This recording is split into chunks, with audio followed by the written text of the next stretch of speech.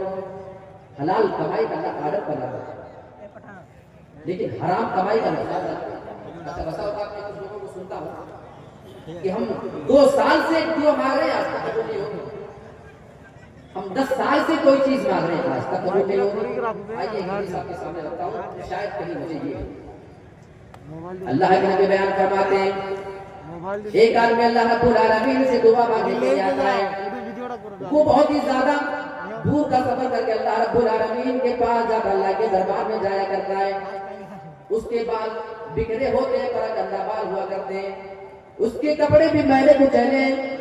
वो अल्लाह रब्बुल आलमीन के पास आता है और दुआएं करता है, या रब्बी या रब्बी, ऐ मेरे परवरदिगार, मुझे तू ये चीज अता कर दे, ऐ अल्लाह मुझे ये चीज अता कर दे।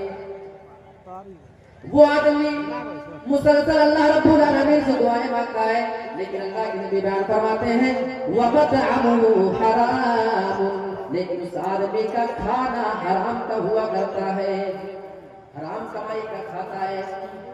वमशरबुहु हराम, और उसका पीना भी हराम हुआ करता है। कुछ टाइम पहले लोग सोचा करते थे कि उसका पीना हराम कैसे होगा। आजकल का जमाना आप देखें, बहुत सारी ऐसी चीजें जो इंसान खराब कर देगा उसको पिया करता है। मेरे प्यारे साथियों, उसका पीना भी हराम का हुआ करता है। वमलबसुहु हराम, और उसका लिबास भी हराम का हुआ करता है।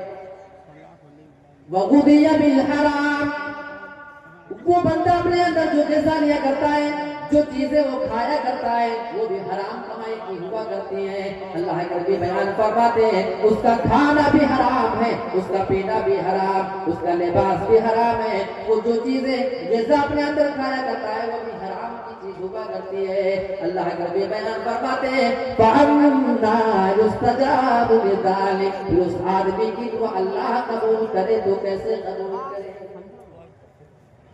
ऐ मेरे मुसलमान भाई, हो सकता है आपकी कमाई में थोड़ी बहुत हराम की चीज मिली हुई हो, आपकी ग़िज़ा में कुछ हराम की चीज मिली हुई हो।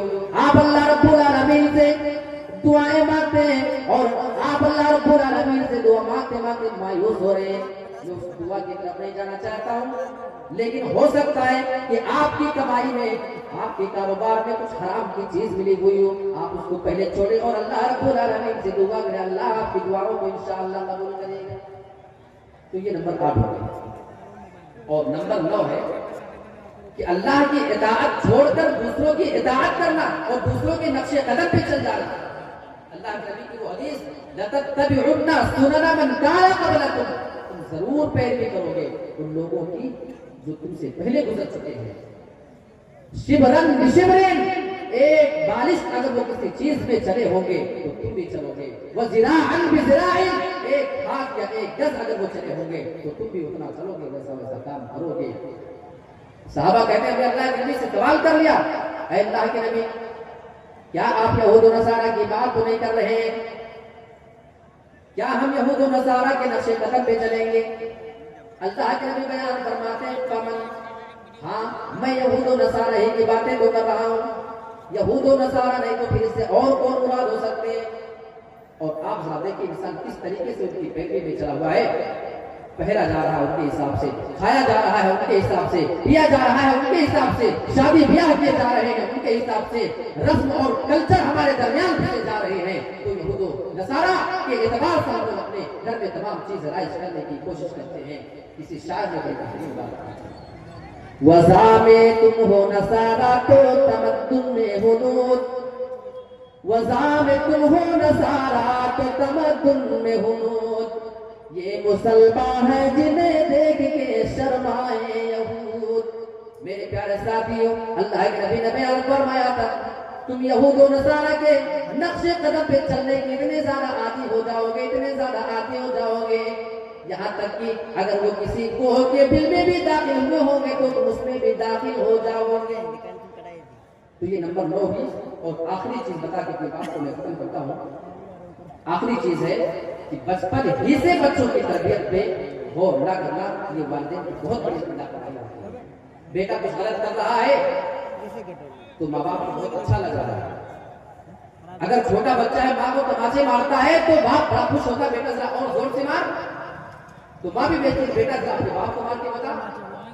अभी बचपन में मारा हुआ अच्छा लग रहा है, वहाँ जरूरत इस बात की थी कि इंसान अगर माँ है तो अपने उस बेटे को उसके बाप की वैल्यू बताए कि तुम्हारे बाप की कदर क्या है, तुम्हारा बाप तुम्हारे लिए क्या कुछ करता है। खबरदार है मेरे बेटे, कभी किसी बेटे की माँ अपने बाप को नहीं होना चाहिए।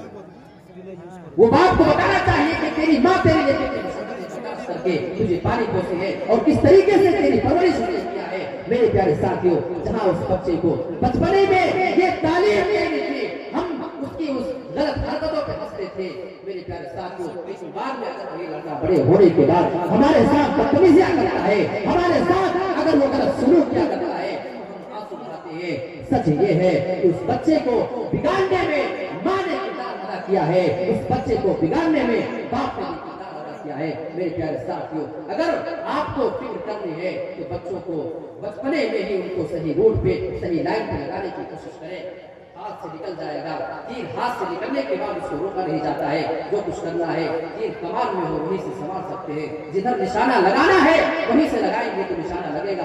तीर निकल जाए, बंदूक से गोली निकल जाए, आप सोच रहे थे गड़बड़ हो गया, इधर नहीं इधर जाना चाहिए था, अब आपके इशारे पे नहीं, अब जहाँ जाना है वहाँ जाएगी। मेरे प्यारे साथियों, जरूरत इस बात की है कि बच्चों को बचपने से हम ऐसी तरबियत दें, ऐसे लाइन पे चलाएं, ऐसी ऐसी बातें उनके दिमाग में डालें कि गलत चीजों का उनके ज़हन में तसव्वुर तक न आए।